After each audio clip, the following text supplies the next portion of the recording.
Hello friends, nice to see you again. Welcome to my happy kitchen.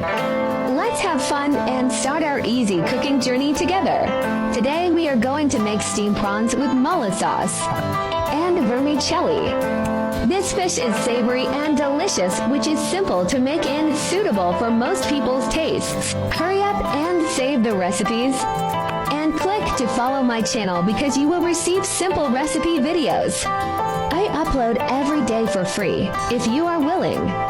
Please give me a like to give me the greatest support and encouragement. Thank you all for your support. Place vermicelli on plate and place prawn on top. Then steam for 5 minutes, garnish with fried onions and seasoning sauce. This prawn dish is perfect for CNY to share with friends and family. Give it a try and follow me now so you won't miss my daily recipes. Thanks for watching.